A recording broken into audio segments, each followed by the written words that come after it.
नमस्कार, आप सभी का स्वागत डीडी न्यूज पर। आपके साथ मैं हूं मुकुल शर्मा। इस वक्त की बड़ी और अहम खबरें आपके साथ करेंगे साझा, लेकिन सबसे पहले नजर डालते हैं हेडलाइंस पर।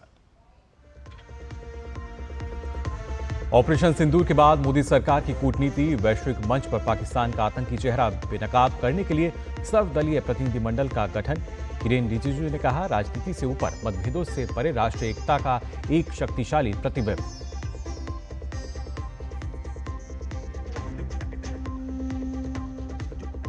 सोपोर, बारामूला, हंदवाड़ा, कांदेरबल और श्रीनगर समेत जम्मू कश्मीर के कई इलाकों में एसआईए का छापा। आतंकी गतिविधियों की जानकारी मिलने पर बड़ी कार्रवाई।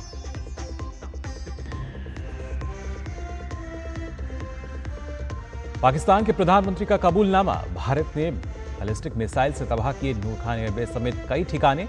आधी रात को सेना प्रमुख मुनीर ने दी थी फोन पर जानकारी।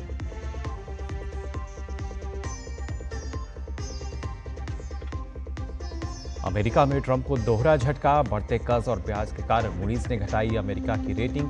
टैक्स बिल पास कराने में भी विफल रहे ट्रंप।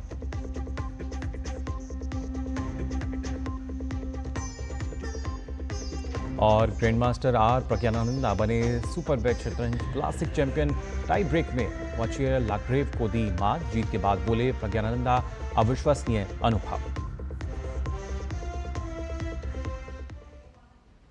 और आइए बुलेटिन की शुरुआत करते हैं। आपको बता दें, शशि थरूर जो कि कांग्रेस से हैं और साथ साथ रविशंकर प्रसाद भाजपा, ये तमाम ऐसे नाम जो कि कहीं ना कहीं एक सर्वदलीय जो प्रतिनिधिमंडल की जब हम बात कर रहे हैं उसके जो सदस्य हैं उनकी अगर बात की जाए, जिसमें ये तमाम जो नाम हैं शामिल किए गए हैं। संजय कुमार झा जेडीयू से, रविशंकर प्रसाद भाजपा से, इसके साथ साथ और भी जो नाम हैं जिसमें बैजयंत पांडा की बात की जाए जो कि भाजपा से हैं, साथ ही खासतौर से कनिमोझी करुणानिधि जो कि डीएमके से हैं।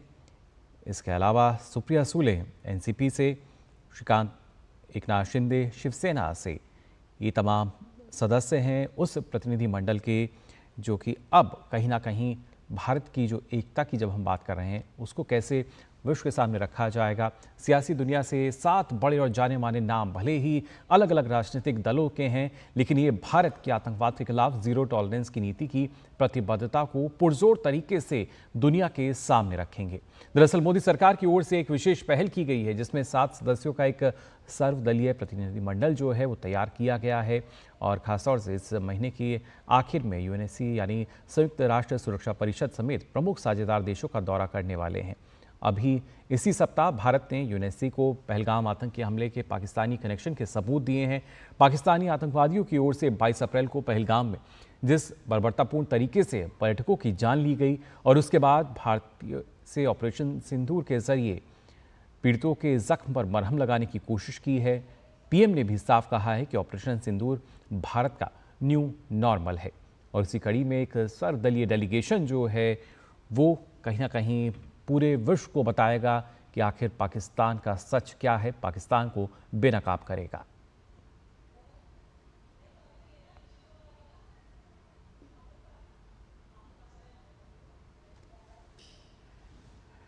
तो आपको बता दें, लगातार जिस तरीके से जो 7 सदस्य हैं इस डेलीगेशन में, किस तरीके से एक संदेश जो है वो इसके जरिए जाएगा, इस पर बात करेंगे। और इसके लिए हमारे संवाददाता अमृतपाल सिंह जो है हमारे साथ जुड़ चुके हैं।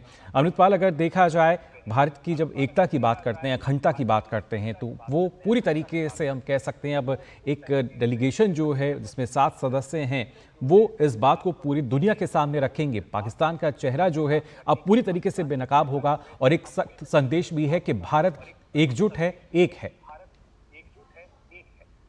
7 सदस्य नहीं है, ज्यादा है मुकुल, 7 डेलीगेशंस हैं जी। इन डेलीगेशंस को ऑल पार्टी डेलीगेशंस हैं, ऑपोजिशन के भी मेंबर्स हैं। डेलीगेशंस को जो लोग लीड कर रहे हैं वो हैं शशि थरूर, एक डेलीगेशन को लीड कर रहे हैं जो कांग्रेस के एमपी हैं। रविशंकर प्रसाद बीजेपी के एमपी हैं। बैजयंत पांडा बीजेपी के हैं। संजय कुमार झा जेडीयू के हैं।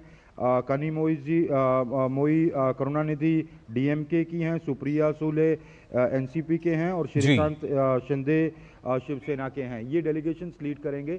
इन डेलीगेशंस में पार्लियामेंटेरियंस होंगे और डिस्टिंग्विश्ड डिप्लोमैट्स होंगे। जैसे आपने कहा कि एक तो ये दर्शाता है कि अखंडता है भारत में अक्रॉस पॉलिटिकल लाइंस। जिस तरह का रेजोल्यूटनेस भारत ने अपनाया और जीरो टॉलरेंस अगेंस्ट टेररिज्म के आतंकवाद को बिल्कुल बर्दाश्त नहीं किया जाएगा। जी। तो ये लोग ये डेलीगेशंस जाएंगी अलग अलग कंट्रीज में, जिसमें आपके की पार्टनर कंट्रीज भी हैं और दूसरे जो मेंबर स्टेट्स हैं सिक्योरिटी काउंसिल के यूएन की, उन कंट्रीज में भी जाएंगी और उनको बताएंगी कि कैसे भारत ऑपरेशन सिंदूर के कॉन्टेक्स्ट में भारत का एक रिजॉल्व जो है भारत ने लिया है, जो जिसको प्रधानमंत्री ने भी कहा कि ये न्यू नॉर्मल है कि आतंकवाद को बिल्कुल बर्दाश्त नहीं किया जाएगा। तो भारत का पक्ष रखेंगे दुनिया को, कि समझ आए दुनिया को कि कैसे भारत आतंकवाद के खिलाफ लड़ाई लड़ रहा है। ये भारत की कोई निजी लड़ाई नहीं है, भारत इसका शिकार है, आतंकवाद का पूरी दुनिया शिकार है। और एक तरह का कंसेंसस बनाने की कोशिश होगी कि कैसे इसको पूरी दुनिया को इसमें शामिल किया जाए। और क्योंकि ये लड़ाई एक वैश्विक लड़ाई है आतंकवाद के खिलाफ, इससे कोई भी अनछूता नहीं है। जी मुकुल। जी बिल्कुल अमृत, और जैसे आपने बताया कि 7 अलग अलग जो डेलीगेशन होंगे अलग अलग देशों में जाएंगे, और खासतौर से अगर देखा जाए तो एक सख्त संदेश जो है वो कहीं ना कहीं जा रहा है। और उसके साथ साथ अगर भारत की कूटनीति की जब हम बात करते हैं, क्योंकि हर मोर्चे पर इस बार हमें देखने को मिल रहा है कि एक जो न्यू नॉर्मल अगर कहा जाए तो शायद गलत नहीं होगा। जी बिल्कुल, न्यू नॉर्मल प्रधानमंत्री ने खुद ही कहा कि ये एक न्यू नॉर्मल है कि भारत आतंकवाद को बिल्कुल बर्दाश्त नहीं करेगा और उसके लिए जो कदम उठाने होंगे वो उठाएगा।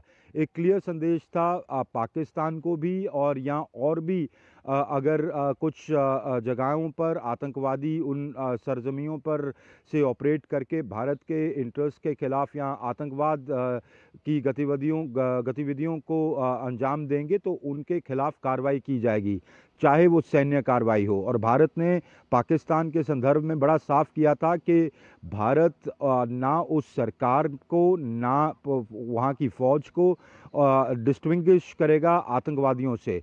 अगर उनके देश से या उनकी सरजमीन से आतंकी फैक्ट्रियाँ चलेंगी और ऐसी कोई आतंकवादी गतिविधियों को अंजाम दिया जाएगा तो भारत उनको अलग नहीं देखेगा, उन पर कार्रवाई करेगा। तो एक तरह का भारत का स्टैंड ये है कि भारत युद्ध में या जंग में या मिलिट्री एक्शन में बिलीव नहीं करता है, पर अगर भारत के इंटरेस्ट साम किए गए, भारत की सरजमी पे आतंकवाद फैलाया गया या आतंकवादी गतिविधियां हुई, तो जहां से वो आतंकवाद पनपता है, जो भी उसको संरक्षण देते हैं, भारत उनके खिलाफ कार्रवाई, चाहे वो सैन्य कार्रवाई हो, वो करने से इतराएगा नहीं। और ऑपरेशन सिंदूर, जैसे कहा कि ऑपरेशन सिंदूर अब एक ऑनगोइंग ऑपरेशन होगा, इसको सिर्फ टेम्परेरीली रोका गया है या सस्पेंड किया गया है क्योंकि भारत ने इस कड़ी में अपने मिलिट्री ऑब्जेक्टिव्स या अपने ऑब्जेक्टिव्स जो थे आतंकी ठिकानों को अटैक करने के और उनको नुकसानात पहुंचाने के, वो अचीव कर लिए हैं। पर अगर फिर ये ग्रुप्स रीग्रुप होते हैं, रीआर्म होते हैं, कॉन्स्पिरेसीज करते हैं, लॉन्च पैड्स की तरह यूज़ करते हैं, तो भारत बिल्कुल इतराएगा नहीं उन ठिकानों को दोबारा स्ट्राइक करने में। तो क्लियर संदेश यही है कि आतंकवाद के खिलाफ जंग अब अंत तक लड़ी जाएगी। जी बिल्कुल, जो जंग है वो अंत तक लड़ी जाएगी, क्योंकि आतंक के खिलाफ जब ज़ीरो टॉलरेंस की हम बात करते हैं, और ख़ासतौर से अमृत क्योंकि इससे पहले हमने देखा था कि पाकिस्तान की तरफ से जिस तरह के फेक नैरेटिव जो हैं वो भी सामने आए थे, जिसमें कहीं ना कहीं जो देश की एकता अखंडता है उस पर वो सीधा प्रहार करता नजर आता था। लेकिन अब इस तरह का जो फेक नैरेटिव है वो भी, क्योंकि अब 7 जो हम कह रहे हैं अलग अलग डेलीगेशन जो हैं वो जाएंगे समूह में, 7 अलग अलग ये समूह होंगे, इसके ज़रिए वो फेक नैरेटिव जो था वो भी कहीं ना कहीं बहुत पीछे हटता हुआ नजर आएगा और उसकी भी सच्चाई अब सामने आएगी। जी बिल्कुल, 2 ऑब्जेक्टिव होंगे। एक तो दुनिया को ये बताना कि क्या हुआ ऑपरेशन सिंदूर में, क्यों हुआ जो भारत ने किया, वो 4 दिन जिस तरह की सैन्य कार्रवाई चली वो क्यों चली, भारत ने फाइनली भारत को जवाबी कार्रवाई में उनके सैन्य ठिकानों को क्यों अटैक करना पड़ा, क्योंकि वो भारत के सैन्य ठिकानों को अटैक कर रहा था। तो उनको एक तो भारत का पक्ष समझाना, दूसरा उनमें उनको साथ लेना और ये कहना कि आतंकवाद सिर्फ भारत का मसला नहीं है, ये पूरी दुनिया का मसला है, पूरी दुनिया ग्रस्त है इससे, और आप इसके खिलाफ जंग में आप भी मोर्चा खोलें। और तीसरा, जैसे आपने कहा कि जिस तरह का फेक नैरेटिव पाकिस्तान की तरफ से फैलाया गया कि भारत किसी किस्म का अग्रेसर है इस सिचुएशन में, तो भारत एग्रेसर नहीं है। भारत ने आतंकवाद के खिलाफ 7 मई को अटैक्स किए थे, आतंकी अड्डों पे अटैक किए थे जी। और क्योंकि भारत आतंक का लगातार विक्टिम रहा है। पहलगाम लेटेस्ट अटैक था, उससे पहले कई अटैक हुए, उससे पहले पठानकोट हुआ, उससे पहले उरी हुआ, उससे पहले मुंबई का वाकया गुजरा। तो भारत की जो सहनशील क्षमता है वो खत्म हो चुकी है आतंकवाद के खिलाफ। और अब भारत ने इरादा पक्का कर लिया है कि इस लड़ाई को तब तक जारी रहेगी जब तक आतंकवाद को कंप्लीटली खत्म नहीं कर दिया जाता। तो ये ऑब्जेक्टिव है और उनके फेक नैरेटिव को बर्स्ट करना भी उसी का एक पार्ट है। जी, लेकिन अमृतपाल, अगर देखा जाए अब तो पाकिस्तान के पीएम शहबाज शरीफ ने खुद इस बात को कबूल कर लिया है कि इसकी जानकारी उनको दी गई थी कि किस तरीके से भारत की तरफ से जो जवाबी कार्रवाई की गई है और उसमें खासतौर से नूर खान एयरबेस समेत जो दूसरे सैन्य ठिकाने हैं वहां पे नुकसान पहुंचा, इसकी जानकारी उनके पास आ चुकी थी, लेकिन आपसे पहले इस बात को भी मानने के लिए तैयार नहीं थे। देखिए, वो ये बात मान रहे थे कि उनके सैन्य ठिकानों पे अटैक हुआ है। कल जो शहबाज शरीफ ने कहा अपनी तकरीर में, वो फौजियों को तकरीर कर रहे थे, उन्होंने कहा कि जनरल मुनीर ने उनको 2:30 बजे 9-10 की जो दरमियानी रात थी फ़ोन किया एक सिक्योर लाइन पर और कहा कि नूरपुर खान एयरबेस पे अटैक हो गया है। ये वो कभी डिनाई नहीं करते थे कि अटैक हुआ है। ये वो कहते थे कि इतना नुकसान नहीं हुआ है जितना भारत क्लेम करता है। पर भारत ने तो सैटेलाइट इमेजरी के साथ दिखाया और भारत ने कहा कि हम आपके सैन्य ठिकानों पे बिल्कुल अटैक ना करते अगर आप हमारे सैन्य ठिकानों पे अटैक ना करते। ये जवाबी कार्रवाई थी। तो शहबाज शरीफ, हालांकि देखिए पाकिस्तान नहीं मान रहा, हमें किसी भी तरह की गलत फहमी में नहीं रहना चाहिए कि पाकिस्तान ये मान गया है। पाकिस्तान तो ये समझ रहा है कि वो ये जंग जीता है, पर वो ये एक्सेप्ट करता है कि हाँ, उनको भी नुकसान हुआ और उनके सैन्य ठिकानों पर भारत ने सैन्य कार्रवाई की। जी जी बिल्कुल। और लेकिन जिस तरीके से अब जो कबूलनामा एक तरह का कहा जा सकता है, हालांकि आपका ये कहना है कि पहले से ही इस बात को मानता है, लेकिन जब नुकसान की बात हम कहते हैं, जिस तरीके की कार्रवाई की गई और उसको बढ़ा चढ़ा कर दिखाया गया, पाकिस्तान जो है पूरी दुनिया के सामने जिस तरीके की फेक नैरेटिव जो है लगातार उनको गढ़ता रहा, भ्रामक जानकारी जो है वो दी गई, तो कुल मिलाकर अगर देखा जाए एक जो हम कह सकते हैं कि जो असल चेहरा है पाकिस्तान का वो अब सामने आएगा, क्योंकि भारत अब हर स्तर पर सबूत दे रहा है, प्रमाण दे रहा है। जी, दुनिया जानती है, दुनिया के पास भारत तो चलो दिखा रहा है क्योंकि भारत उनका फेक प्रोपेगेंडा बर्स्ट कर रहा है, पर उनके पास क्लियरली दुनिया के पास अपनी सैटेलाइट्स हैं, दुनिया देख रही है। आज तो मैं आपका यहाँ बैठे चंडीगढ़ में बैठे आपका घर देख सकता हूँ गूगल मैप पे। तो पाकिस्तान अब टेक्नोलॉजी वहाँ पहुँच चुकी है जहाँ पर आप क्लियरली देख सकते हैं कि कहाँ क्या गुजरा। तो दुनिया ये जानती है कि किसने क्या किया। पाकिस्तान एक अपनी गलतफहमी में जीना चाहता है तो जीता रहे, अपनी आवाम को अगर गुमराह करना चाहता है तो करता रहे, पर दुनिया को वो गुमराह नहीं कर पा रहा है। और अगर उसका बचा कुचा फेक प्रोपेगेंडा जो अगर कुछ हद तक कामयाब हुआ, अगर उनको लगता है, तो भारत उसी के तहत इस अपने लगातार इस IW को, उनकी इंफॉर्मेशन वॉरफेयर को बस्ट करता रहा, उनके प्रोपेगेंडा को, उनकी डिसइंफॉर्मेशन को, उनकी मिस इन्फॉर्मेशन कैंपेन को बस्ट करता रहा। और अब ये जो डेलीगेशन जा रहा है, ये इन मुल्कों में जाके बताएगा कि क्या हुआ पहले, क्यों किया गया, हासिल क्या हुआ और पाकिस्तान ने कैसे गलत बयानी की। तो ये जो क्लियर पिक्चर है और भारत उनको कहेगा आप अपने सोर्सेज से चेक कर लें, हमारी ना माने। जी बिल्कुल। और अलग अलग जो प्रमाण हैं, सबूत हैं, वो लगातार इस दौरान दिए भी जाएंगे। और जिस तरीके से अमृत आपने बताया कि जो 7 डेलीगेशन है वो रहेंगे, क्या इनमें जो कुल सदस्य होंगे उनकी कोई संख्या अभी तक सामने आई है? नहीं जी, वो डिटेल्स नहीं पता कि कितने एक डेलीगेशन में कितने लोग होंगे। ये मालूम है कि उसमें MPs होंगे, सभी पार्टीज के MPs होंगे। जिन लोगों का मैंने नाम लिया वो डेलीगेशंस को हेड करेंगे, अलग अलग पार्टी से हैं, BJP के कुछ हैं, कांग्रेस के हैं, JDU के हैं, NCP के हैं, शिवसेना के हैं। तो अलग अलग डेलीगेशन से हैं, ऑपोजिशन के लोग भी हैं जो इन डेलीगेशंस को हेड करेंगे। इनमें इन डेलीगेशंस में जो सदस्य होंगे वो भी मेंबर पार्लियामेंट्स होंगे, एमपीज होंगे जो अलग अलग पार्टीज से होंगे, और कुछ डिस्टिंग्विश्ड डिप्लोमैट्स भी होंगे जो उनको असिस्ट करेंगे। जी जी जी बिल्कुल अमृत। तो ये तमाम अलग अलग जो 7 डेलीगेशन होंगे पूरे विश्व को बताएंगे कि आखिर सच्चाई क्या थी, किस वजह से इस तरह के हालात पैदा हुए, और सारी जो हकीकत है वो बयां करेंगे। फिलहाल बहुत बहुत शुक्रिया आपका अमृत हमारे साथ जुड़ने के लिए।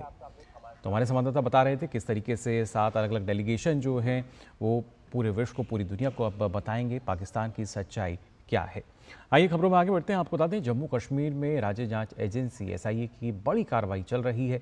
एसआईए के ये जो छापेमारी लगातार की जा रही है, आपको बता दें सोपोर, बारामूला, हंदवाड़ा, गांदेरबल और श्रीनगर के कई इलाकों में छापेमारी चल रही है। संदिग्ध आतंकी गतिविधियों की जानकारी मिलने के बाद एसआईए के अधिकारी हरकत में आए और एक साथ मध्य और उत्तरी कश्मीर में कई जगहों पर एक साथ दबिश दी गई है। इससे पहले 11 मई को एसआईए ने दक्षिण कश्मीर में 20 स्थानों पर छापेमारी की थी।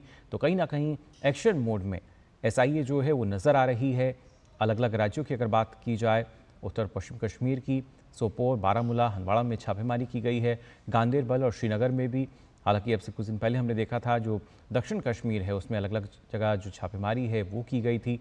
फिलहाल संदिग्ध आतंकी गतिविधि की जो सूचना है वो मिली, जिसके बाद मध्य और उत्तरी कश्मीर में जो दबिश है वो दी जा रही है एसआईए द्वारा। तो जम्मू कश्मीर में लगातार छापेमारी चल रही है और इस पर और जानकारी लेंगे हमारे संवाददाता अश्विनी मिश्रा श्रीनगर से हमारे साथ जुड़ चुके हैं। अश्विनी, जानना चाहेंगे आपसे, अगर देखा जाए तो आतंक के खिलाफ लगातार एक ठोस कार्रवाई जो है वो अब नज़र आ रही है और एसआईए भी जो है वो पूरी तरीके से एक्शन में है। निश्चित तौर से मुकुल अगर देखें तो एसआईए आज सुबह से ही तकरीबन दर्जन भर स्थानों पर, हंदवाड़ा में, गांदरबल में, बारामूला में, श्रीनगर में, इन सब इलाकों में जो है छापेमारी कर रही है और काफ़ी क्रेडिबल इनपुट्स है, काफ़ी एसआईए की स्पष्ट तरीके से जानकारी है। पूरा का पूरा मैंने बताया कि जिस तरीके से यहाँ पर एंटी टेरर एक्टिविटी लगातार जारी है, भले ही ऑपरेशन सिंदूर फिलहाल के लिए स्थगित हो गया हो, लेकिन घाटी में लगातार आतंकवाद के हर स्वरूप का, आतंकवाद के हर मॉड्यूल का, आतंकवाद के पूरे इकोसिस्टम को ध्वस्त करने की कार्रवाई लगातार चल रही है। और एसआईए की जो ये रेड है उसको इसी क्रम में देखा जाना चाहिए। आपने एकदम ठीक बताया। इससे पहले अगर देखें, ये दोनों कार्रवाई उत्तर और मध्य कश्मीर में चल रही है। इससे पहले दक्षिणी कश्मीर के कुलगाम में, अनंतनाग में और साथ ही साथ अन्य इलाकों में दक्षिण कश्मीर के 4 जिलों में 20 स्थानों पर छापेमारी की गई थी। उसमें जो है तकरीबन कई लोगों को हिरासत में भी लिया गया था। बहुत सारे वहाँ से इलेक्ट्रॉनिक और डिजिटल सामग्रियां भी जो है अपने कब्जे में ली गई थी। एसआईए ने उनकी फॉरेंसिक जांच की गई थी और ये बात एकदम साफ आया था कि लश्कर तैयबा और जैश ए मोहम्मद के जो आतंकवादी सीमा पार बैठे हुए हैं उससे इनके कहीं ना कहीं तार जुड़े हुए थे, उससे इनका कन्वर्सेशन और कम्युनिकेशन चल रहा था। इनक्रिप्टेड डिवाइसेस के जरिए व्हाट्सएप, टेलीग्राम के अलावा भी ये कुछ ऐसी ऐप इस्तेमाल कर रहे थे जो कि कहीं ना कहीं इनक्रिप्टेड होता है, जिस पर सेफ और सिक्योर कन्वर्सेशन हो सकता है। तो पूरा का पूरा ये जो मॉड्यूल है, चाहे वो सिंपथाइजर का हो, चाहे वो लोगों को रेडिकलाइज करने का हो, चाहे वो लोगों को यहाँ पर अफवाह फैलाने का हो, क्योंकि घाटी में अगर देखें पाकिस्तान से भी, पूरे दुनिया से भी इंटरनेट से जुड़े हुए जो जानकारी है वो अलग अलग तरीके से अपने अपने हितों को साधने की वजह से गलत मिथ्या प्रचार, दुष्प्रचार किया जाता है, लोगों को रेडिकलाइज किया जाता है। लोगों के टेरर फंडिंग जैसे जो और मॉड्यूल थी उसको तो काफ़ी कुछ काबू में लाया गया है, लेकिन जो ये रेडिकलाइजेशन और साथ ही साथ घाटी में दुष्प्रचार की स्थिति है वो लगातार जारी है। और इसमें बहुत सारे ऐसे सफ़ेदपोश और बहुत सारे ऐसे नकाबपोश लोग शामिल रहते हैं जिनकी पहचान किया जाना ज़रूरी होता है। और पूरा का पूरा मैं बताऊं आपको, यहाँ के पुलिस ने यहाँ इंटेलिजेंस के इनपुट के आधार पर पूरा डोजियर तैयार किया हुआ है जी। हर उस व्यक्ति का को चिन्हित कर लिया गया है, चाहे वो स्लीपर सेल के रूप में काम कर रहा हो, चाहे वो ग्राउंड वर्कर के रूप में काम कर रहा हो, चाहे वो जिस भी तरीके से अगर घाटी में आतंकवाद को बढ़ावा देने में जो भी अपनी गतिविधि कर रहा है, सब पर नजर रखी जा रही है। बार बार ऑपरेशन सिंदूर के दौरान भी, अभी भी लगातार भी लोगों को ये जानकारी दी जाती है कि वो इस तरीके के किसी अनवेरीफाइड चीज़ों से, हैंडल से चलने वाली चीज़ों को प्रचारित न करें। आज की रेड को अगर आप देख सकते हैं तो जो लगातार आतंकवाद के खिलाफ घाटी में अभियान जारी है, उसी में एसआईए ने हंदवाड़ा, बारामूला, श्रीनगर, गांदरबल और उत्तरी और मध्य कश्मीर के इलाकों में छापेमारी की है। छापेमारी लगातार जारी है। बहुत सारी चीज़ें ऑफिशियली जब डिस्क्लोज की जाएंगी तो पब्लिक डोमेन में बताया जा सकेगा। फिलहाल ये प्रक्रिया लगातार चल रही है मुकुल। जी बिल्कुल अश्विनी, और खासतौर से जहाँ जहाँ पूरा जो नेटवर्क ये फैला हुआ है, कोशिश यही कि उसको ट्रेस किया जाए और इस पर कड़ा प्रहार जो किया जाए, जिससे कि पूरी तरीके से उसकी जो जड़ें हैं उनको उखाड़ा जा सके। निश्चित तौर से पिछली बार की अगर देखो तो 4 जिलों में एसआईए की रेड हुई थी। 20 से ज़्यादा लोगों को हिरासत में लिया गया था। यूएपीए की विभिन्न धाराओं के तहत उनके ऊपर मुकदमा किया गया है। उनसे पूछताछ चल रही है और उसी पूछताछ के बिना पर, उसी पूछताछ के क्रेडिबल इनपुट के आधार पर और जगहों पर छापेमारी चल रही है। पूरे घाटी की अगर देखें तो घाटी में निश्चित तौर से एक ऐसा तंत्र यहाँ पर काम करता है जो कि पाकिस्तान से सीमा पार से आने वाले इंफॉर्मेशन को बड़े व्यापक तरीके से यहाँ पर फैलाता है, लोगों को दिग्भ्रमित करता है, लोगों को गलत जानकारी देता है। और उसमें यहाँ का जो है जिसको non conventional communication media system है उसमें कहा जा सकता है। लोग कहीं ना कहीं उससे प्रभावित ना हो, लोग दुष्प्रचार में यकीन न करें, तो उन सब पर भी रोक लगाने के लिए अन्य प्रयास तो किए ही जा रहे हैं। लेकिन ये उन लोगों को चिन्हित करके न्याय के कटघरे में लाने का प्रयास है जो सीमा पार बैठे हुए आतंकवादियों के क्लियर कट संपर्क में हैं, जो उनके कहे पर बहुत सारी यहाँ पर सूचनाएं और बहुत सारी ऐसी एक्टिविटीज़ को वो करते हैं, घाटी में फ्लो करते हैं। साथ ही साथ आतंकवाद के अलग अलग तरीकों को यहाँ पर प्रसारित करते हैं। कल की ही अगर बात करें तो अभी बड़गाम में यलीटी और लश्कर ए तैयबा आतंकवादी संगठनों से जुड़े हुए 3 लोगों को गिरफ्तार भी किया गया था। बड़गाम में बाकायदा उनके निशानदेही पर बहुत सारा हथियार और गोला बारूद भी बरामद हुआ था। तो ये पूरा का पूरा जो आप ये मान के चले कि निर्णायक प्रहार चल रहा है, निर्णायक प्रहार बहुत ही विश्वसनीय सूचनाओं के आधार पर चल रहा है। आतंकवादियों के खिलाफ जहां सशस्त्र बल हमारे जो है मुठभेड़ और अन्य कार्रवाइयों को अंजाम देकर ऑपरेशन करके उनको ठिकाने पहुंचा रहे हैं, तो ऐसे लोग जो कि नकाबपोश हैं, सफ़ेदपोश हैं, जो कहीं ना कहीं सोशल मीडिया और अन्य चीज़ों पर शामिल होकर आतंकवाद को यहाँ बढ़ावा दे रहे हैं, चाहे वो आर्थिक रूप से, चाहे वो वैचारिक रूप से, चाहे वो किसी भी तरीके से, तो उनको चिन्हित करके न्याय के कटघरे में लाने का ये प्रयास है। आधिकारिक जानकारी जब एसआईए की पूरी रेड कंप्लीट होगी, क्योंकि ऑनगोइंग यह रेड है, लगातार 5 जिलों में चल रही है, तो इस पर अभी इवॉल्विंग कंडीशन है। जानकारी जब होगी तो साझा की जाएगी। लेकिन ये मान के चलिए कि आतंकवाद के जो मॉड्यूल है, जो इकोसिस्टम है, उस पर निर्णायक प्रहार लगातार जारी है।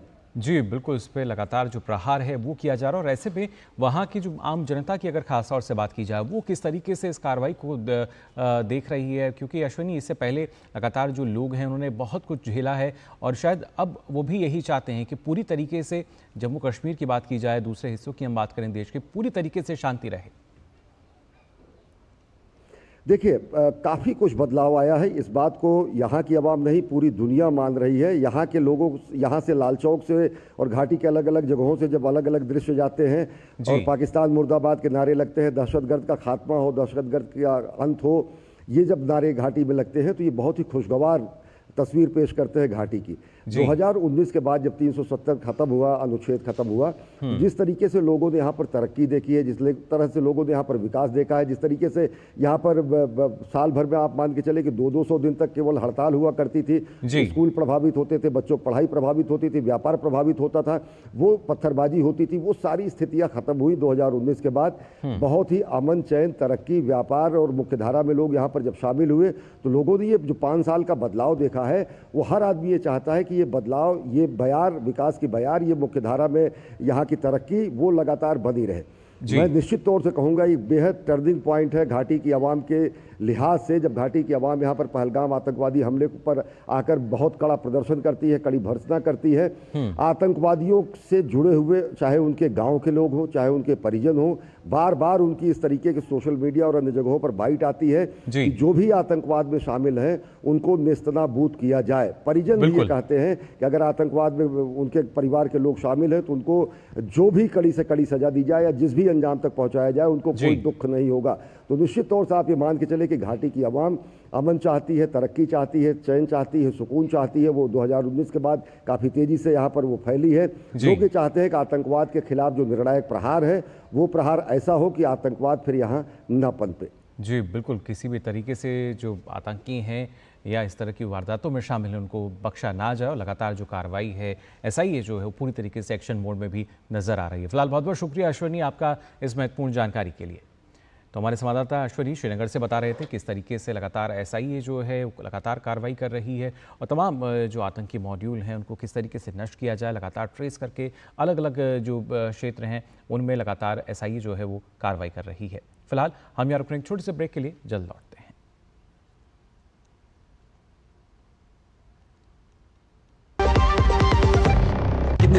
8,400 बड़े कम है, परसों तक दे दूं चलेगा? चलेगा कैसे? भीम ऐप से कर देना। बड़ा अमाउंट है, पैसा बीच में अटक गया तो? परसों तक तू अटकाएगा, भीम ऐप नहीं। कीजिए बिल्कुल सुरक्षित पेमेंट्स। भीम, भारत का भरोसा, भारत का अपना पेमेंट्स ऐप। मेरी पसंद, मेरी पसंद, मेरी पसंद, मेरी पसंद, हमारी पसंद, हम सबकी पसंद। मजबूत देश का मजबूत सरिया हो गया स्टील। ब्रेक के बाद आप सभी का एक बार फिर स्वागत डीडी न्यूज़ पर। आई खबरों में आगे बढ़ते हैं। आपको बता दें, पाकिस्तान के प्रधानमंत्री शहबाज शरीफ ने आखिरकार ये मान ही लिया है कि भारत ने बैलिस्टिक मिसाइल से नूर खान एयरबेस समेत उसके कई ठिकाने तबाह कर दिए। भारत के हमलों की बात अब स्वीकार कर ली है। पीएम शहबाज शरीफ ने कहा है कि 9 और 10 मई के दरमियानी रात को लगभग 2:30 बजे जनरल सैयद असीम मुनीर ने मुझे सिक्योर लाइन पर एक कॉल करके बताया कि भारत की बैलिस्टिक मिसाइल नूर खान एयरबेस और कुछ अन्य इलाकों पर गिरी है। साथ ही पाकिस्तान के पीएम ने चीनी लड़ाकू विमानों पर आधुनिक गैजेट और तकनीक के इस्तेमाल की बात भी स्वीकार की। शहबाज शरीफ ने कहा कि पाकिस्तानी वायुसेना ने स्वदेशी तकनीक के साथ साथ चीनी लड़ाकू विमानों पर आधुनिक गैजेट का तकनीक भी इस्तेमाल किया।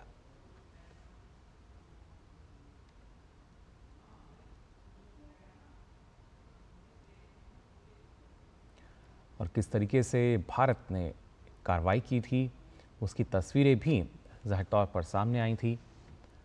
इस वक्त की तस्वीर जब नूर खान एयरबेस पर हमला किया गया। बेस पे बिल्कुल घर के सामने अभी एक जहाज गुजरा है और ये नूर खान बेस के ऊपर अटैक हुआ है। भाईजान नूर खान बेस में आके गिरा है। ये अटैक हुआ है नूर खान बेस पे बिल्कुल घर के सामने अभी एक जहाज गुजरा है। तो तस्वीर आपने देखी किस तरीके से नूर खान एयरबेस की अगर बात की जाए वहाँ पर हमला किया गया था। और आइए अब आपको 12 मई का एयर मार्शल लेके भारती का वो बयान फिर से सुनाते हैं जब उन्होंने भारत की ओर से नूर खान एयरबेस की बर्बादी की जानकारी दी थी। नूर खान बेस में आके गिरा है। ये अटैक हुआ है नूर खान बेस पे बिल्कुल घर के सामने अभी एक जहाज गुजरा है और ये नूर खान बेस के ऊपर अटैक हुआ है। भाईजान नूर खान बेस में आके गिरा है। ये अटैक हुआ है नूर खान बेस पे बिल्कुल। I had already shared some details about the targets engaged by the Indian Air Force. The composite picture of the Indian Air Force targeting so far is now shown on the screen. As you can see, we have targeted the length and breadth of the adversary. I'm sure most of you would have already seen the effect of these strikes on ground, courtesy the large number of videos and photographs being circulated in the media. A few representative examples from the open source are now being shown to you on the screen. In fact, 2 of them. This is the strike on the Noor Khan Air Base. And you can see the effect. I'm sure most of you have seen the video. I have also picked it up from your sources only. And this is the aftermath of our strike at Rahim Yar Khan Air Base. You can see the massive crater that it has left on its runway. तो सुना आपने किस तरीके से हमले की सारी जानकारी जो है वो भी दी गई थी। वहीं केंद्र सरकार की ओर से पाकिस्तान को वैश्विक मंच पर घेरने के लिए जो कूटनीति तैयार की गई है उसका बीजेपी ने स्वागत किया है। भाजपा सांसद प्रवीण खंडेलवाल ने कहा है कि यह भारत का बहुत बड़ा कूटनीतिक फैसला है। उन्होंने कहा कि भारत को दुनिया में जो पूर्ण समर्थन मिल रहा है इससे वह और आगे बढ़ेगा।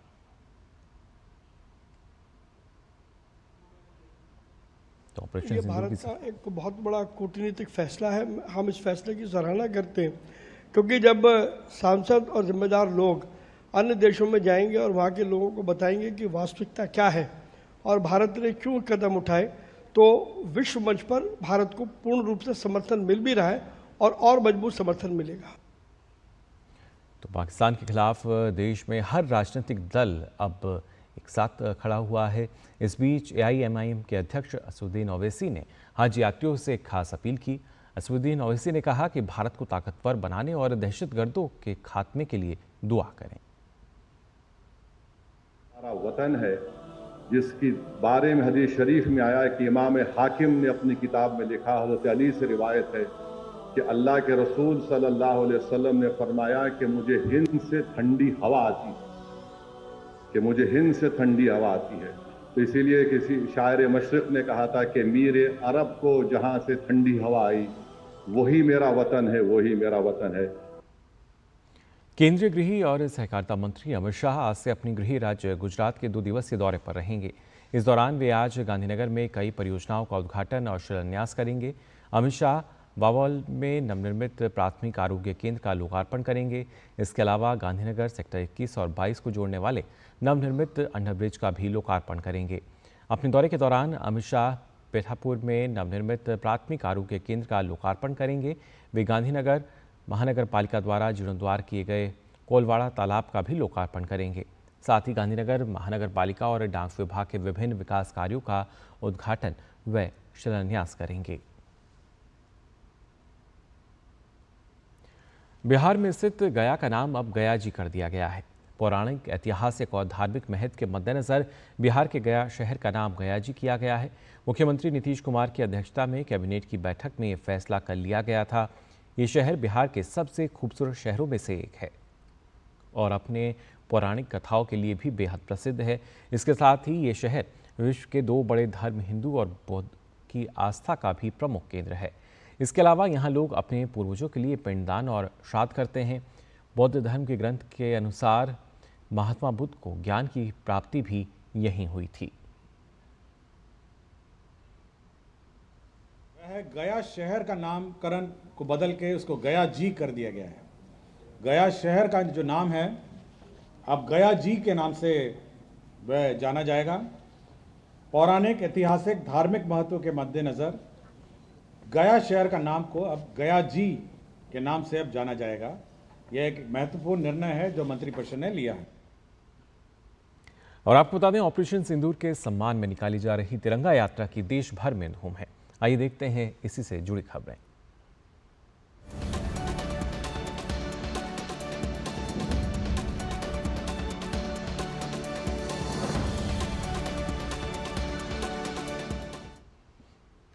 उत्तर प्रदेश के जनपद बलरामपुर की बात करें तो भारतीय सेना के शौर्य, वीरता और सम्मान के लिए तिरंगा यात्रा का यहां आयोजन किया गया। तिरंगा यात्रा में भाजपा अवध क्षेत्र के क्षेत्रीय अध्यक्ष कमलेश मिश्रा सहित जिले के सभी भाजपा विधायक सहित बड़ी संख्या में महिलाएं, व्यापारी और स्थानीय लोगों ने भाग लिया। रमना पार्क से शुरू हुई तिरंगा यात्रा पूरे नगर में भ्रमण करती हुई वीर विनय चौराहे पर अमर शहीद वीर विनय की प्रतिमा के समक्ष देश की एकता और अखंडता के संकल्प के साथ समाप्त हुई। तिरंगा यात्रा में शामिल लोगों ने कहा कि सेना के जवानों की वीरता और बलिदान को कभी भुलाया नहीं जा सकता। यात्रा में शामिल महिलाओं ने कहा कि ऑपरेशन सिंदूर की सफलता ने सभी भारतीय लोगों का सर गर्व से ऊंचा कर दिया है।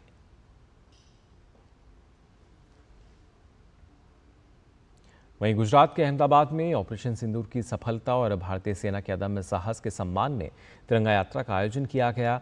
गुजरात के मुख्यमंत्री भूपेंद्र पटेल ने अन्य भाजपा कार्यकर्ताओं के साथ तिरंगा शौर्य सम्मान यात्रा का नेतृत्व किया।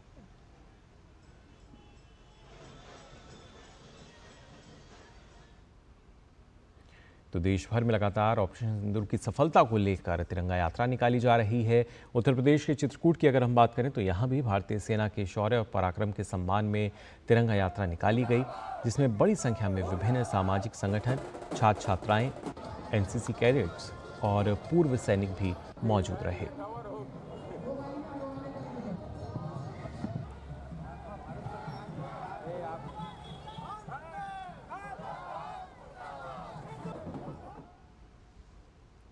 और वहीं उत्तराखंड के हल्द्वानी में भी ऑपरेशन सिंदूर की सफलता को लेकर तिरंगा यात्रा निकाली गई।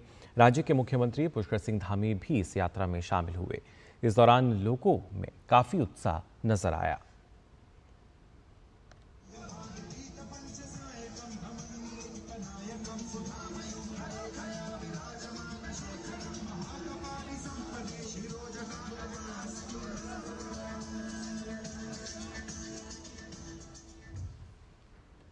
ऑपरेशन सिंदूर की सफलता और भारतीय सेना के अदम्य साहस, पराक्रम और शौर्य के सम्मान में शुक्रवार को राजस्थान के कोटा में भी तिरंगा यात्रा का आयोजन हुआ।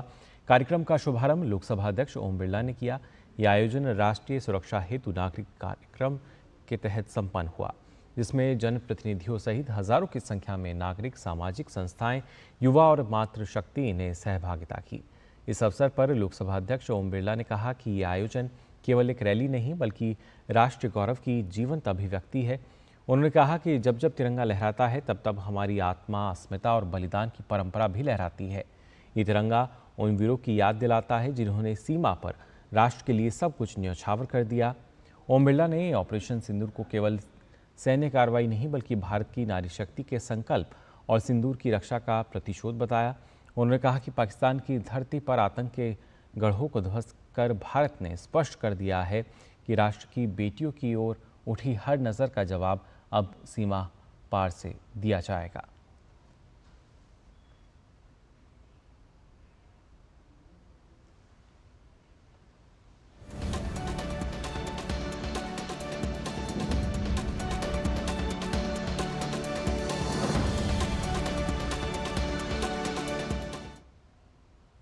वहीं उत्तर प्रदेश के मथुरा में 90 बांग्लादेशियों को हिरासत में लिया गया है।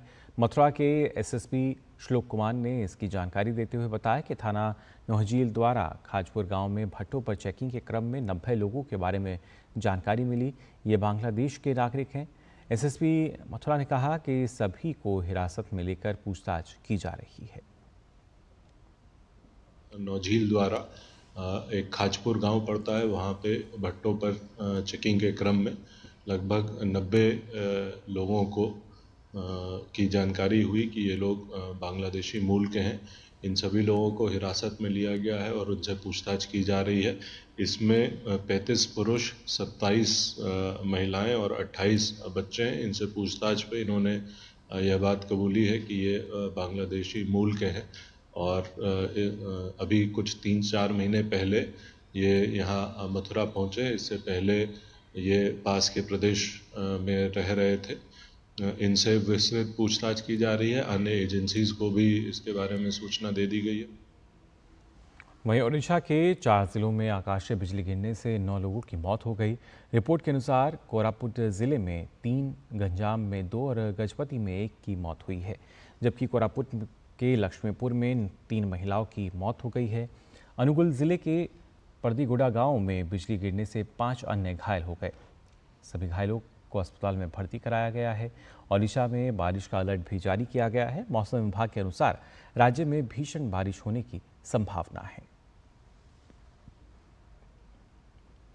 केंद्रीय मंत्री भूपेंद्र यादव ने नेपाल के प्रधानमंत्री केपी शर्मा ओली से मुलाकात की। दोनों नेताओं ने कहा कि भारत और नेपाल के बीच घनिष्ठ और मैत्रीपूर्ण संबंध ऐतिहासिक, सांस्कृतिक, सभ्यतागत और लोगों के बीच संबंधों की गहराई से निहित हैं। पर्यावरण संरक्षण के क्षेत्र में भारत नेपाल सहयोग को और मजबूत करने के तरीकों पर भी चर्चा की गई। नेपाल में सागरमाथा संवाद के अवसर पर नेपाल के प्रधानमंत्री डिनर का भी उन्होंने आयोजन किया, जिसमें भूपेंद्र यादव शामिल हुए।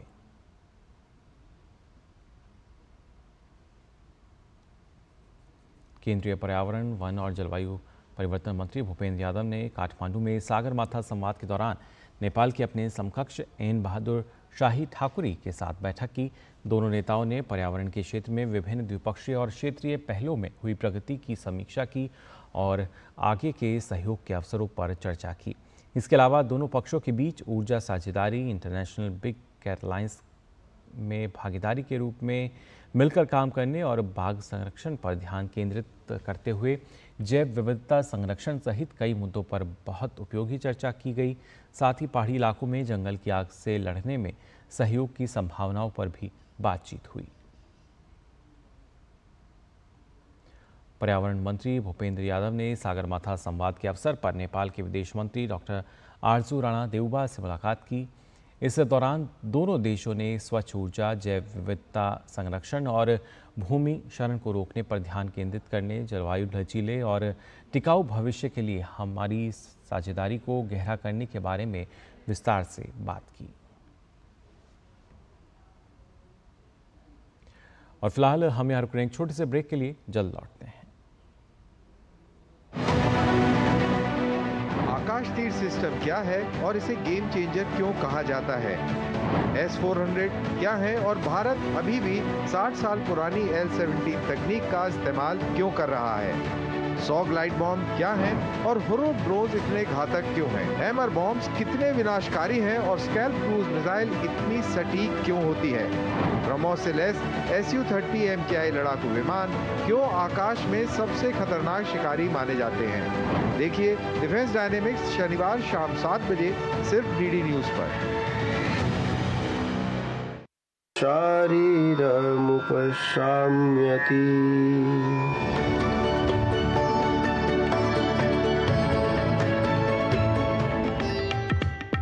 उपनिषद भी लेकर जाते हैं जब हज करने जाते हैं, तो ये प्रश्न कि भारतीय ग्रंथों के प्रति या भारतीयता के प्रति कैसे रुचि उत्पन्न हुई, ये तो मेरा प्रारब्ध है। भज गोविंदम, भज गोविंदम, गोविंदम भज। मुझे बहुत अच्छा लग रहा है, यहाँ पे तिरंगा पे हम पार्टिसिपेट कर रहे हैं। मैं प्राउडली डिफेंस के साथ हमेशा प्राउड फील करती हूँ। भारत ने जो है 2 दिन में उनको घुटने टिकवा दिए। भारतीय सेना ने पराक्रम किया है। ये मजबूत भारत है और भारत किसी के सामने झुकता नहीं है।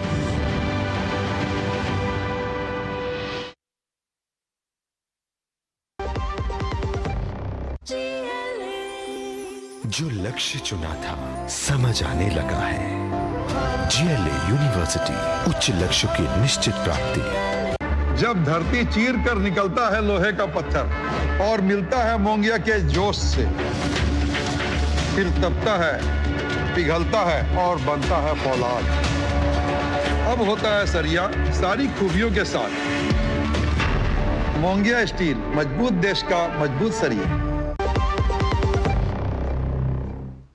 ब्रेक के बाद आप सभी का एक बार फिर स्वागत। DD न्यूज़ पर आइए खबरों में आगे बढ़ते हैं। आपको बता दें, मूडीज ने बढ़ते कर्ज और ब्याज के कारण अमेरिका की सॉवरेन क्रेडिट रेटिंग को घटा दिया है। विश्व की 3 प्रमुख क्रेडिट रेटिंग एजेंसियों में से एक मूडीज इन्वेस्टर सर्विसेज यानी मूडीज ने अमेरिका की क्रेडिट रेटिंग को AAA से घटाकर AA1 कर दिया है।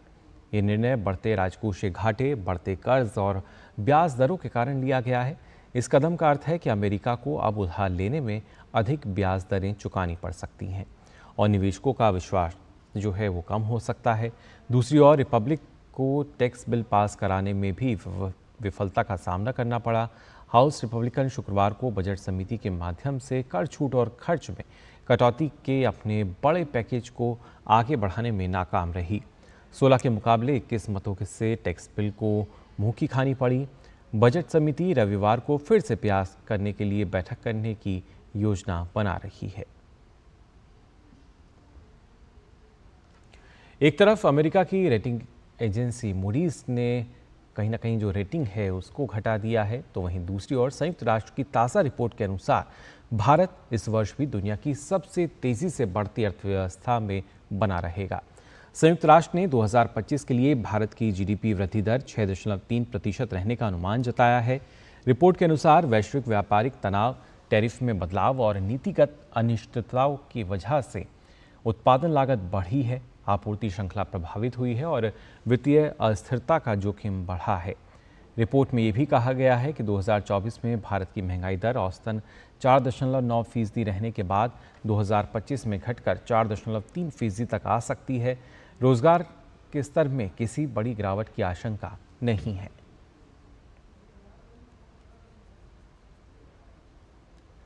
और बात करते हैं विदेशी मुद्रा भंडार को लेकर भी। जी हां, भारत का विदेशी मुद्रा भंडार 9 मई को समाप्त हुए हफ्ते में 4.5 अरब डॉलर बढ़कर $87.62 अरब हो गया। RBI द्वारा शुक्रवार को जारी किए गए डेटा में ये जानकारी दी गई है। विदेशी मुद्रा में अमेरिकी डॉलर के अलावा यूरो, पाउंड, येन आदि मुद्रा शामिल होती हैं। वहीं 9 मई को हफ्ते में अगर बात करें तो गोल्ड रिजर्व की वैल्यू $45 लाख बढ़कर $86.33 अरब हो गई है।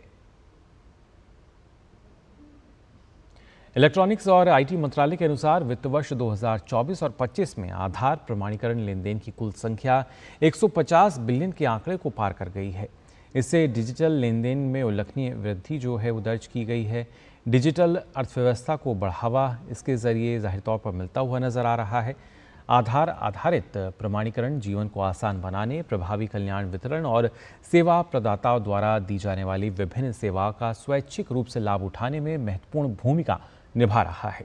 अकेले अप्रैल में लगभग 210 करोड़ आधार प्रमाणीकरण लेन देन किए गए, जो 2024 में इसी महीने की तुलना में लगभग 8% अधिक है। अप्रैल 2025 के दौरान किए गए eKYC लेन देन की कुल संख्या पिछले वर्ष की इसी अवधि की संख्या से 39.7% अधिक है। 30 अप्रैल 2025 तक eKYC लेन देन की संचयी संख्या 2,393 करोड़ को पार कर गई। सरकारी और निजी क्षेत्र में 100 से अधिक संस्थाएं लाभ और सेवाओं की सुचारू डिलीवरी के लिए फेस ऑथेंटिकेशन का उपयोग कर रही हैं। कतर में एक व्यापारिक गोलमेज सम्मेलन में अमेरिकी राष्ट्रपति डोनाल्ड ट्रंप ने गाजा पट्टी को लेकर कहा कि अमेरिका इसे स्वतंत्र क्षेत्र बनाएगा। अमेरिकी राष्ट्रपति ने कहा कि अमेरिका इसे फिर से विकसित करेगा और फिलिस्तीनियों को अन्य जगहों पर भेजेगा। कतर में अधिकारियों और व्यापारिक नेताओं के एक समूह से बात करते हुए अमेरिकी राष्ट्रपति ने कहा कि गाजा के पुनर्विकास के लिए अमेरिका के पास कई तरह की योजनाएं हैं। हालांकि अमेरिकी राष्ट्रपति के इस बयान की फिलिस्तीनियों, अरब देशों और संयुक्त राष्ट्र ने निंदा की। गौरतलब है कि अक्टूबर 2023 में हमास पर इजरायल सैन्य हमले के कारण गाजा की 2.3 मिलियन आबादी में से अधिकांश आंतरिक रूप से विस्थापित है, जिसमें लगभग 53,000 फिलिस्तीनी मारे गए हैं और एन्क्लेव का अधिकांश हिस्सा तबाह हो चुका है।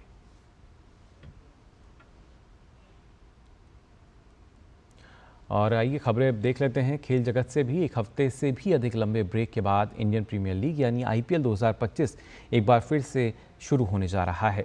इस सीज़न का 58वां मुकाबला आज रॉयल चैलेंजर्स बेंगलुरु यानी RCB और गत चैंपियन कोलकाता नाइट राइडर्स के बीच खेला जाएगा। बेंगलुरु के M चिन्नास्वामी स्टेडियम में खेले जाने वाले इस मैच में बारिश का साया है। कोलकाता नाइट राइडर्स के 12 मैचों में केवल 11 अंक हैं। KKR को अगर यहां से प्लेऑफ में जगह बनानी है तो उसे बचे हुए सभी मुकाबले जीतने होंगे। ऐसे में अगर बारिश के चलते मैच रद्द हो जाता है तो KKR लीग से बाहर हो जाएगा, जबकि RCB प्लेऑफ में प्रवेश कर लेगा। और कोलकाता नाइट राइडर्स के बीच IPL में अब तक कुल अगर देखा जाए तो 35 मैच खेले गए हैं। इस दौरान KKR ने 20 मुकाबले जीते हैं, जबकि RCB ने 15 मैचों में जीत हासिल की है। इस सीज़न का पहला मुकाबला भी इन दोनों टीमों के बीच खेला गया था। उस मैच में RCB ने KKR को 7 विकेट से हराया था।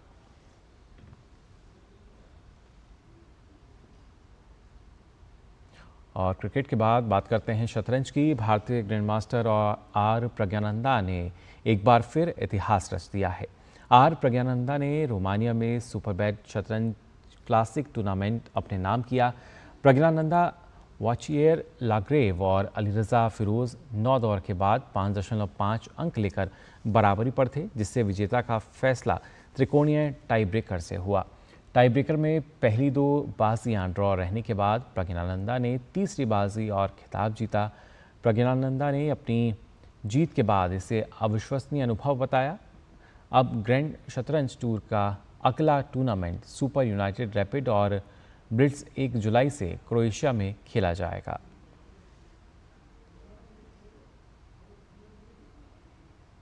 और वहीं भारत के गोल्डन बॉय नीरज चोपड़ा ने दोहा डायमंड लीग में पहली बार 90 मीटर के पार भाला फेंककर इतिहास रच दिया।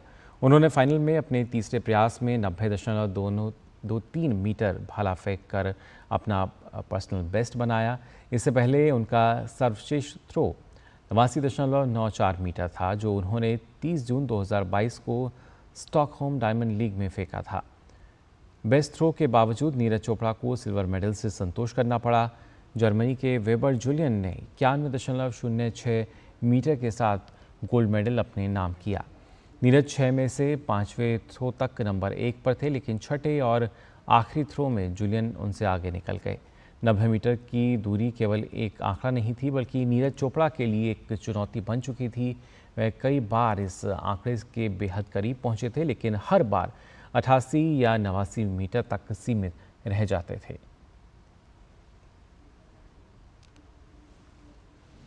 और प्रधानमंत्री नरेंद्र मोदी ने नीरज चोपड़ा को इस उपलब्धि पर बधाई दी है।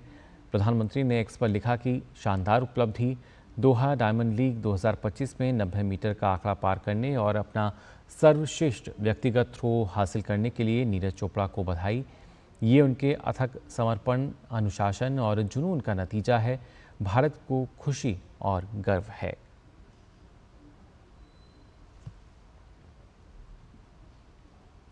ऑपरेशन सिंदूर के दौरान भारत ने पाकिस्तान के छक्के छुड़ा दिए थे। भारतीय सेना की सूझबूझ और रणनीति ने भी दुश्मन देश को घुटने टेकने पर मजबूर कर दिया था। भारत ने अपनी शक्तिशाली ब्रह्मोस मिसाइल को कवर करने के लिए डमी विमान का सहारा लिया, जिससे पाकिस्तान चकमा खा गया और भारत ने अपने लक्ष्य को प्राप्त कर लिया। भारत आतंकवादियों के एक के बाद एक ठिकानों को नष्ट करता गया और पाकिस्तानी वायुसेना देखती रह गई। पाकिस्तान के एयर स्पेस में घुसे भारत के इन डमी जेट्स को दुश्मन ने असली फाइटर प्लेन समझ लिया और अपना रडार और मिसाइल डिफेंस सिस्टम एक्टिवेट कर दिया। इंडियन एयरफोर्स को इसी का इंतज़ार था। वायुसेना को पाकिस्तान के कीमती मिसाइल डिफेंस सिस्टम के ठिकाने का पता लग गया था। इसके बाद भारत ने पाकिस्तानी एयरबेस पर ब्रह्मोस मिसाइलों के प्रलय शुरू कर दिया। डमी एयरक्राफ्ट ने पाकिस्तान के एयर डिफेंस को काफ़ी देर तक एंगेज रखा। पाकिस्तानी वायुसेना ने अपने headquarter 9 air defence missile system, launcher और रडारों के पूरे सेट को विभिन्न स्थानों पर तैनात कर रखा था। जैसे ही ये सक्रिय हुए, भारतीय सेना को उनकी लोकेशन मिल गई। इसी समय भारत के 15 ब्रह्मोस मिसाइल से पाकिस्तान पर ताबड़तोड़ हमले कर दिए गए। भारत के एक्शन में पाकिस्तान के 11 एयरबेस तबाह हो गए। और आइए बात करते हैं 78वें कान फिल्म महोत्सव की, जिसमें भारत एक बेहतरीन शूटिंग और फिल्म निर्माण गंतव्य के रूप में अपनी मौजूदगी दर्ज करा रहा है। भारत की विविधता, नैसर्गिक सुंदरता, सरकार द्वारा प्रोत्साहन और प्रतिभाशाली क्रिएटिव समुदाय ने ब्राजीली प्रतिनिधिमंडल को खासा प्रभावित किया। कांस फिल्म फेस्टिवल में भारत मंडप एक बार फिर वैश्विक ध्यान का केंद्र बना रहा। ब्राजील के प्रोड्यूसर्स और निर्देशकों का एक उच्च स्तरीय प्रतिनिधिमंडल भारत मंडप पहुंचा। भारत सरकार द्वारा अंतर्राष्ट्रीय फिल्म निर्माण के लिए दी जा रही सब्सिडी और प्रोत्साहनों की भी विस्तार से जानकारी दी गई, जो भारत को रचनात्मक ही नहीं बल्कि आर्थिक दृष्टि से भी आकर्षक बनाते हैं। It was an amazing meeting because we could change information, change experience, and I think it is good for both of the countries to know what happened about the financial or the improve your industry. So I know that we have many things, common things to explore in terms of culture and history also. So we can for sure develop projects together with India. As a Brazilian filmmaker, it's very exciting to know that Brazil has a treaty with India, and that India has so many incentives. It has the rebate, it has fundings, and it also has amazing professionals. सूचना एवं प्रसारण मंत्रालय भारत सरकार ने भारत में अंतर्राष्ट्रीय प्रस्तुतियों के लिए लाइव शूटिंग के साथ साथ एनिमेशन, पोस्ट प्रोडक्शन और विजुअल इफेक्ट्स सेवाओं और विदेशी देशों के साथ आधिकारिक सह निर्माण के लिए प्रोत्साहन योजनाएं शुरू की हैं। ये पवेलियन जैसे घर है। यहाँ पर आपको मीटिंग्स करना है, यहाँ पे सपोर्ट है, आपको लोगों से कनेक्ट करना है। जो आई यू नेम अ कंट्री, आपको बोला कि मुझे से उज़्बेकिस्तान से किसी से मिलना है को प्रोडक्शन के लिए, या ब्राजील से है ना, तो वहाँ इतना दूर जाना पड़ता है। यहाँ पर आपको मतलब एक ही जगह बैठे बैठे they will get you the best collaborations. मुझे इस लेवल का मोमेंटम पहले कभी नहीं देखने को मिला जितना इस बार देखने को मिला है। इस इवेंट से पहले मैं वेव समिट में गया था तो मुझे लगता है कि जो इनिशिएटिव के साइन है ना, वो एक छोटे मोटे तरीके के पूरे धमाके के साथ शुरू हैं और वो बहुत ही अच्छे से मुझे लगता है सरकार का जो इनिशिएटिव है to push our talent. Single window clearance, cashback incentive 40% तक, 16 देशों के साथ ऑडियो विजुअल को प्रोडक्शन समझौते। भारत सरकार का ये प्रोत्साहन और ये नीतियां पूरे विश्व का ध्यान आकर्षण कर रही हैं और बहुत जल्द भारत बनेगा सबसे पसंदीदा shooting destination. Camera person Sumit के साथ जया सिन्हा, कान। सोचिए अगर एक सुबह पूरे देश की बिजली सप्लाई ठप हो जाए, ट्रेनें रुक जाएं, मोबाइल नेटवर्क ठप हो जाए और अस्पतालों के सिस्टम फ्रीज हो जाएं, तो किसी भी देश की सीमाओं की सुरक्षा जितनी ज़रूरी है, ठीक उतनी ही ज़रूरी है देश के क्रिटिकल इंफ्रास्ट्रक्चर की सुरक्षा भी, जिस पर घात लगाने की फिराक में बैठे हैं दुश्मन देश, जिसके लिए वे सहारा लेते हैं साइबर हैकर्स का। आज के डेट में आर्टिफिशियल इंटेलिजेंस आने के बाद ये सिचुएशन मैं कहूँगा और जटिल हो गए और इसको निपटने के लिए हमेशा आपको एक स्टेप आगे रहना पड़ेगा। हर वक्त आपको नया स्टेप्स अपनाना पड़ेगा। आप कोई भी कंटेंट इस तरीक़े से ना फैलाए, ना फॉरवर्ड करे जो नेशनल इंटीग्रेशन, जबकि threat to the nation, sovereignty, security, friend relation with foreign nation, इस तरीके से आप नहीं कर सकते। अगर करते तो आपके ऊपर भी कार्रवाई हो सकती। हमें इस वक्त सतर्क रहना चाहिए और बड़ा होशियारी से देखना चाहिए कि क्या हम फॉरवर्ड करें क्या नहीं। दरअसल पहलगाम हमले के बाद भारत पर 15 लाख से अधिक साइबर अटैक के प्रयास हो चुके हैं, जो कि भारत की डिजिटल सुरक्षा और क्रिटिकल इंफ्रास्ट्रक्चर के लिए बहुत बड़ा खतरा है। क्या आपको पता है इतने संवेदनशील समय में देश की डिजिटल सुरक्षा के प्रति क्या है आपकी जिम्मेदारी? जानने के लिए देखिए साइबर अलर्ट आज रात 9 बजे सिर्फ डीडी न्यूज पर। साइबर अलर्ट में इस बार होगी बात देश की सुरक्षा से जुड़े साइबर पहलू की। क्रिटिकल इंफ्रास्ट्रक्चर जिन पर लगातार हो रहे हैं हमले।